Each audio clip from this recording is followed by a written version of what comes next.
banyak sekali kejadian bahwa tanah di suatu daerah tidak bisa ditanamin durian dengan alasan MDPL lah, jenis tanah lah ya. Tapi setelah saya telusuri di beberapa tempat yang sekarang sudah ditanamin durian dari tim kita teliti, ternyata di situ itu kendalanya dulunya nggak disiram. Kenapa kok bibit bantuan dari pemerintah yang jumlahnya ribuan, 5.000 sampai 10.000 tidak ada satupun yang tumbuh? Karena dia begitu dapat bibit tidak tahu cara perawatannya, ditanam ditinggal pergi seperti itu. Oh, ini bukan rekayasa, tapi bagaimana cara saya mengatasi ini? Jadi intinya ini harus campur sama ini nanti merata. Oh ini betul-betul batu ya. Ini batu semua loh. Nah, ini selamat pagi sahabat pertanian dimanapun Anda berada ya. Hari ini saya berada di kebun durian sama alpukat punya Pak Agus teman-teman.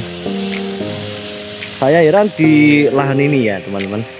Dulu waktu saya masih kecil, di lahan ini sangat tandus sekali ya, terkenal dengan cadas berbatu atau kalau orang sini bilang itu padas duduk ya.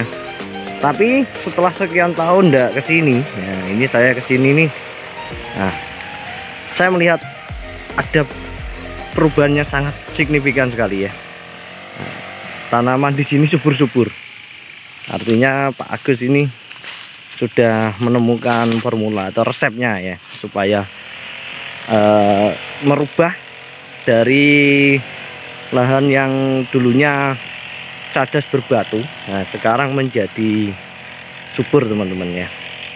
Nah, nanti kita cari Pak Agus, nanti kita tanya, mungkin bisa untuk referensi teman-teman ya, bagaimana tips-tipsnya untuk merubah dari lahan yang dulunya cadas berbatu, nah sekarang bisa menjadi subur seperti ini.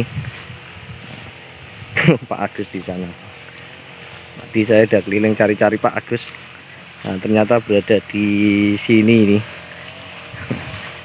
Selamat pagi Pak Agus.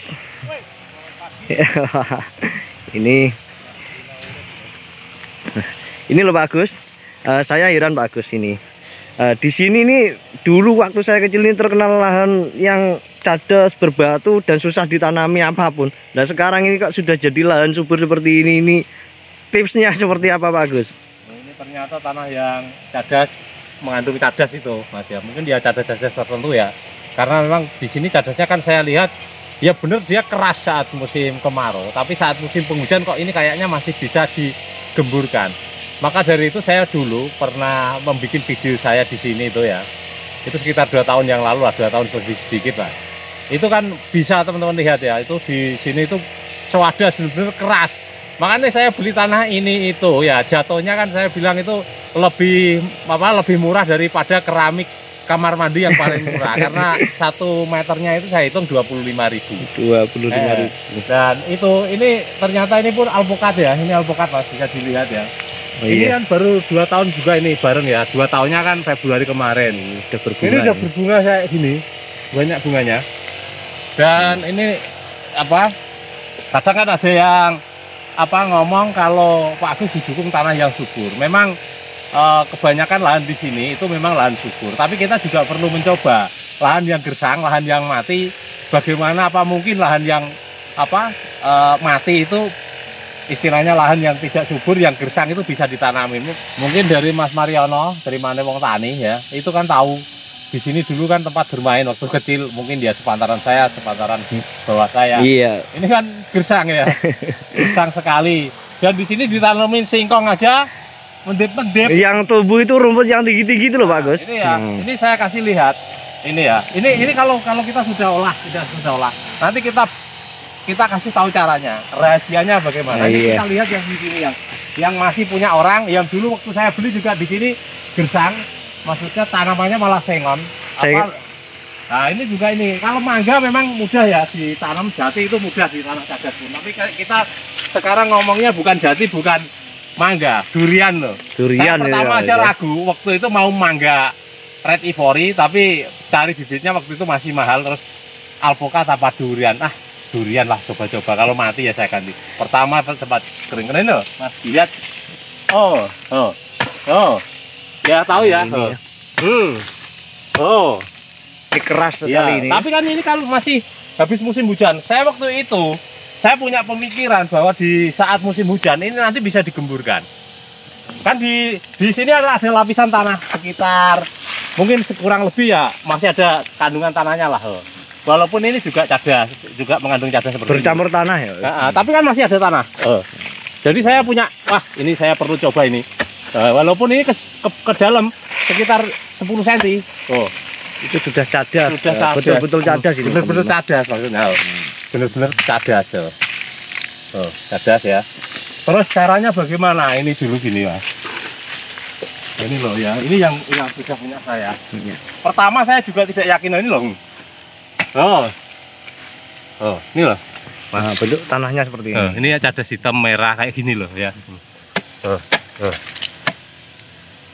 Dan batu yang di tengah sana batu malahan. Mana batu ya, Pak? Malah batu. Ini loh. Nice. Lihat ya. Nanti dikira apa? Saya yang subur-subur saya juga nyoba, belajar juga. Jadi tanah yang tidak subur pun saya coba tanamin durian. Ini bukan rekayasa, tapi bagaimana cara saya mengatasi ini? Jadi kita juga belajar dari tanah yang subur. Jadi tanah yang ini bisa menjadi subur itu saya belajar dari tanah yang subur. Jadi orang tua kami dulu ya, orang-orang petani itu bilang lemahnya orang tahu mambu pacul. Berarti tanahnya tidak pernah dicangkul, tidak pernah bau cangkul ya. Jadi lahan subur pun gembur ya. Kalau tidak pernah bau cangkul, ya sama saja. Nggak pernah bau cangkul kayak gini. Juga sama. Intinya di pengelolaannya ya, Pak Gus. Jadi tanah itu harus sering bau cangkul, maksudnya sering digemburkan. Nah, iya. Ya kan, kalau tanah subur mungkin 3 bulan bisa, 4 bulan bisa sekali penggemburan. Tapi untuk tanah ini spesial, harus 2 kali lipat. Waktu dulu saya tanam itu bisa 1 bulan sekali Mas, saya gemburkan. Gemburkan ini 1 bulan sekali, Pak? Iya, saat musim penghujan itu gemburkan terus waktu itu. Saat kemarau kan keras ini, nanti kemarau ini cerang ini, keluar api. Serak gitu ya. Iya, kayak gini kok. Nah, malah putih nanti kalau kemarau, kena sinar matahari dia putih. Coba kalau enggak. Kalau kering kena sinar matahari jadi abu putih itu ya. Jadi caranya seperti ini dulu, Mas. Ya. Ini ya. Jadi ini lapisan tanah ini kita waktu itu ya, ini dulu masih tanahnya sedikit. Jadi kita ambil rumputnya kayak gini, ya. Lalu ini dikucrok yang bawah, ya, bawah ini kucrok gini, dicampur sama tanah gini. Dikucrok-kucrok gini. Makanya sekarang ini kelihatan gembur banget. Ternyata tanah yang cadas tadi setelah hancur itu malah saya lihat dia bisa menahan air lebih lama. Intinya cadas ini dianjurkan supaya mencampur sama tanah ya, Pak Gus. Tanah atasnya yang tipis tadi. Tapi itu secara perlahan terus menerus. Jadi yang keras dikucrok kayak gini. Nah, biar bercampur jadi tanah. Bercampur sama yang nggak keras. Kayak gini. Kayak gini terus. Makin melebar. Ini bahkan ini dia masih tahan air yang dalam. Cacingnya ya, ini kalau dilihat di sini kan kelihatan Mas. Ya. Nah ini loh disesek seperti ini ya. Nah ini kan cadas. Nanti kalau ini diketrok lagi udah kelihatan nih, lama-lama nanti sini tanah, sini cadas, makin habis jadi ketrok gini. Kayak gini diketrok, jadi menyampur dengan tanahnya. Nyampur sama tanah, hancur terus secara terus menerus. Itu berarti rahasia menyuburkan tanahnya ya, Pak? Itu bukan hanya di tanah gersang seperti ini, tapi di tanah subur pun ya. Subur pun juga harus kena cangkul seperti ini. Jangan terus dibiarin, ini bisa lihat ke sini ya. Jangan terlalu lama terbengkalai intinya itu, Pak ya. Iya. Sama ini. Iya, ini teman-teman. Ini loh. Ini yang kan ada yang tanah, ada yang seperti ini ya. Nah, ini. Jadi intinya ini harus campur sama ini nanti merata. Jadi ngetroknya gini. Dihancurkan seperti itu. Dihancurkan. Ini kalau kemarau nggak terdias ini nggak mempan. Nanti gini lah intinya di bawah sini. Ini kan kelihatan mas.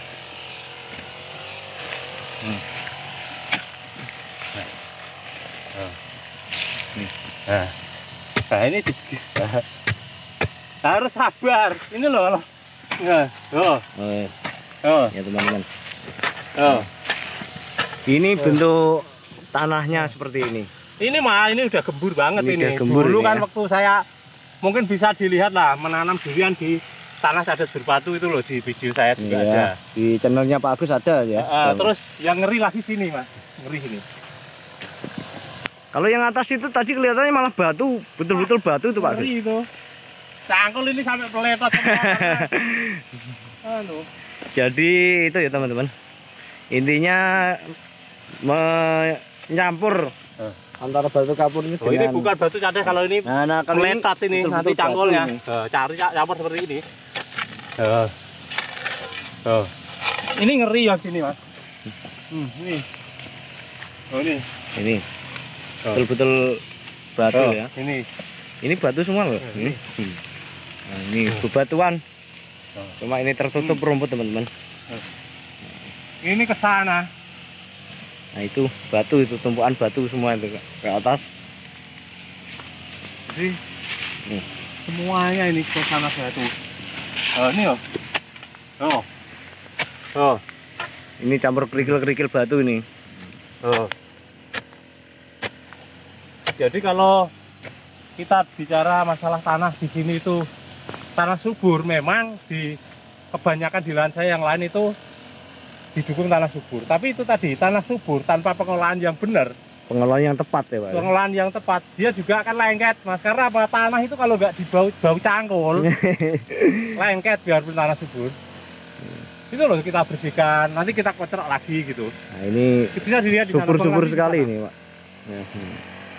Ini memang waktu saya kecil dulu ini apa yang tumbuh itu rumput yang tinggi-tinggi. Iya. Tempat orang berburu tupai itu. Nah, tapi sekarang ini Sengon aja nggak tumbuh. sengon aja itu kerdil, nggak bisa besar di sini teman-teman. Apalagi singkong, nggak keluar isinya. Nah, ini batu-batu semua ini ditumpuk di sini. Ini dulu masih tengah-tengah, pas nyangkul aja kita ambil, kita sisihkan. Harus sabar. Jadi intinya kita menanam itu bukan tergantung hanya dari kesuburan tanah ya Pak Gus? Ya, maksudnya kesuburan tanah ada pengaruh, cuma tergantung perawatan. Berarti pengolahannya juga ya? Pengolahan tanahnya juga. Ini loh, duri hitam, bawor, musangking, semua tumbuh subur. Nih. Jadi ini bisa menjadi referensi untuk teman-teman yang punya lahan yang kira-kira lahannya bentuknya seperti ini ya. Caranya seperti itu ya.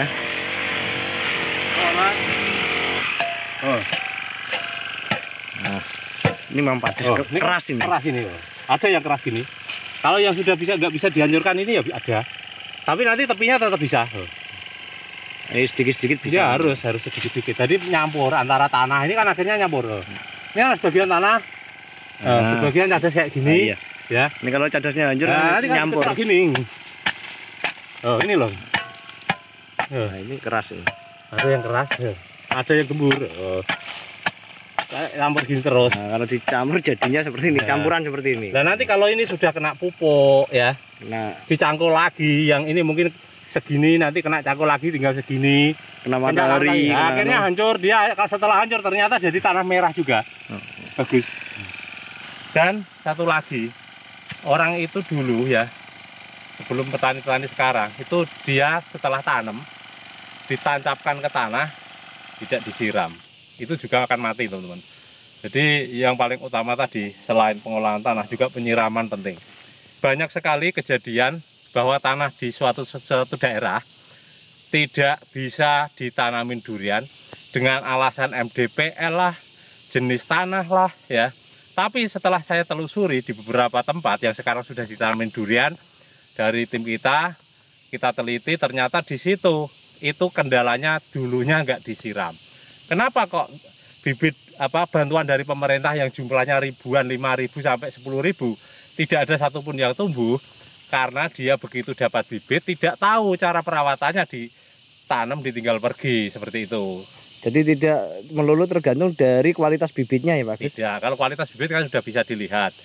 Asalkan batangnya bagus, daunnya subur, itu ya bibit sehat.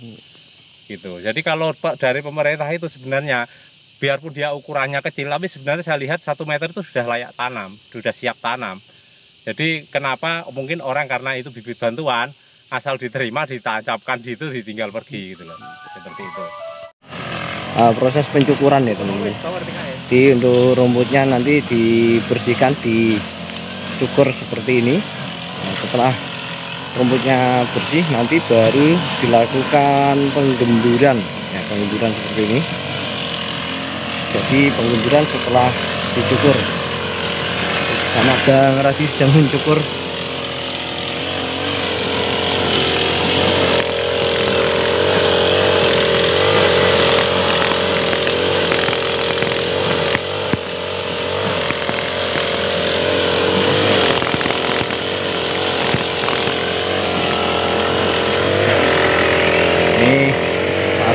Panjat pruning.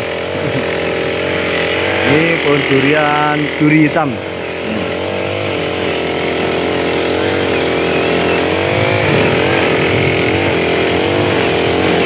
Ini melakukan pruning pohon durian duri hitam.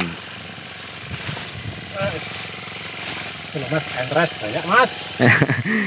Kalau yang mau entres ini banyak. Jadi memang perawatan harus rutin ya Pak Agus? Iya, ini juga penting. Pruning juga penting. Sinar matahari tetap bisa masuk mengenai cabang dan batang. Nah, sehingga tanaman durian kita cepat kokoh, cabangnya cepat besar, batangnya kokoh besar. Ini sudah bisa dipanjat ini. Usia berapa tahun nih Pak Agus? 2 tahunnya Februari kemarin. 2 tahunnya Februari kemarin, tapi ini sudah bisa dipanjat Pak Agus ini loh. Wah, sudah biasa Mas. Ini lebih subur daripada tanaman kita yang dibilang di tanah yang subur. Oh, yang iya. Padahal ini di tanah cadas berbatu ini. Iya. Ini dilakukan biasanya berapa bulan sekali Pak? Pruning itu sebenarnya tidak bisa diukur dengan usia pohon ya, tapi kalau rata-rata dari tanam untuk lebih amannya itu usia 1 tahun pruning ya. Usia 1 tahun pruning, habis pruning pembentukan cabang supaya ngarah ke samping ya. Nah nanti usia 1 tahun lebih lah ya, 17 bulan 16 bulan 17 bulan kita lihat lagi. Jadi pruning pertama itu kita lakukan hanya sekedar ngurangin ranting-rantingnya ya. Jadi setelah ranting itu dikurangi selang waktu 3-4 bulan atau 5 bulan itu sudah terlihat mana cabang yang bagus, mana yang jelek, mana yang terlalu rapat.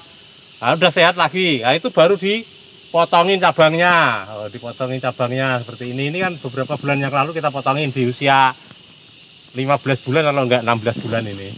Nah, sekarang udah usia 2 tahun lebih pruning lagi, jadi aman. Pruning pertama usia 1 tahun lah ya, itu aman untuk pruning pertama. Pruning kedua, lihat perkembangan pohonnya. Kalau memang perkembangan pohonnya bagus, usia 16 bulan, 15 bulan, 16 bulan sampai 17 bulan, itu bisa dilakukan pengurangan ini tadi cabang, seleksi cabang seperti ini. Yang terlalu rapat, sama ranting-rantingnya udah tumbuh lagi, dikurangin lagi seperti itu. Jadi tidak bisa dihitung dengan waktu ya Pak Gus, tergantung pertumbuhan juga ya? Nggak bisa dihitung. Nah nanti kalau usianya 1 tahun tapi nggak dirawat, nanti di pruning kayak ekor kuda malah mati. Malah justru kurang bagus ya? Iya, kurang bagus. Jadi kalau ini kan 2 tahun lebih sedikit tapi mantep ini. Hitamnya mantap nih. Udah bisa dipanjat loh sampai. Ini besok makan durian hitam nih Bang Radi. Durian mahal ini, duri hitam. Ini tanah yang harganya 3.000 meter cuma Mas. Yang 70 juta. Yang tadi Pak Agus bilang lebih mahal keramik tuh ya? Iya. Tapi sekarang lihat tanaman seperti ini, wah orang sudah berani mahal ini. Yang pertama itu teman-teman kalau nanam durian ya, itu selain kita nanti nunggu hasilnya juga kemungkinan insya Allah juga hasilnya bagus. Tanahnya juga pasti naik. Karena apa? Durian itu tanaman keren loh. Kalau mau nawar murah-murah, wah itu baru bibitnya aja ada segitu. Perawatannya berapa? Wah, sebenarnya itu proning ke atas ini, tapi tinggi. Nah ini loh teman-teman ya, ditanam di tanah yang sebetulnya memang tadi dibilang ya kurang subur, tapi setelah diolah ini usia 2 tahun sudah bisa dipanjat sampai atas sana tadi. Wah, keren lah. Ini loh, ya ada yang tanya bibit, apakah bibit ngipas itu nanti juga bisa rimbun. Nah, ini ngipas kalau sudah terlanjur besar tetap ngipas kanan kiri ya, bisa dilihat ya. Tapi begitu ke atas nanti rimbun sendiri.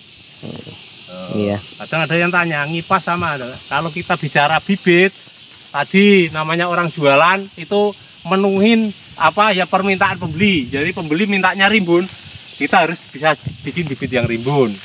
Ya itu. Kalau masalah nanti di lahan ditanyakan apakah bibit yang rimbun sama bibit yang ngipas itu sama-sama bisa rimbun, bisa. Cuma kalau bibit yang ngipas itu nanti rimbunnya agak nunggu waktu lebih lama, di atas baru bisa 4 penjuru. Tapi kalau dari awal rimbun, nah seperti itu. Dari bawah sudah rimbun ya. Sudah rimbun ke 4 penjuru. Iya. Tak potong bawahnya, wah nek ndak tak potongi.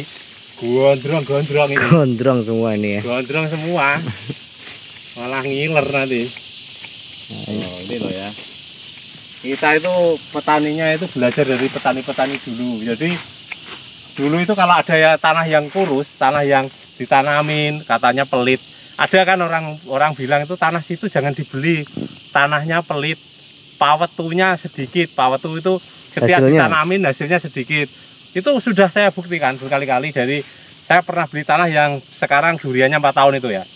Pertama, tanah itu katanya kalau terkenal tanah pelit, setiap ditanemin singkong katanya keluarnya 1 engkel. Padahal harusnya itu 2 kol diesel. Saya buktikan.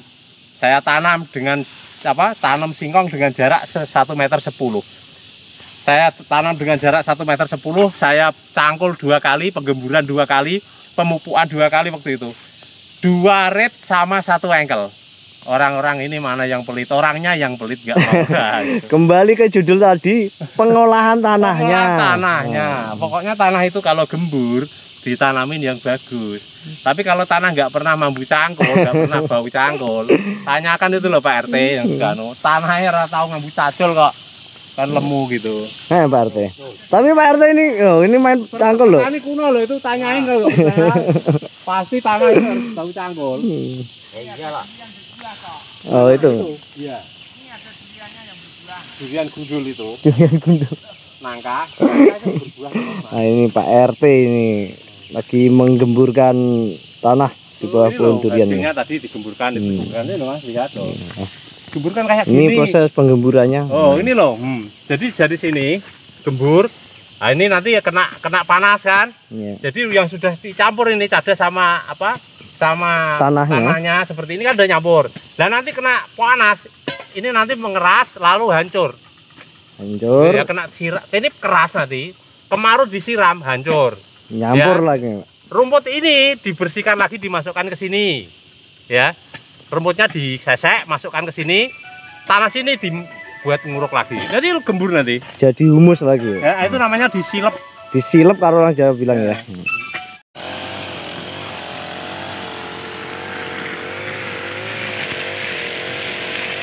Ini seperti itu teman-teman, cara Pak Agus. Ini rumputnya sudah dibersihkan. Nah setelah dibersihkan nanti baru penggemburan ya, urutannya. Jadi dicukur dulu baru digemburkan. Nah ini Pak sekarang ini penggemburan tanahnya.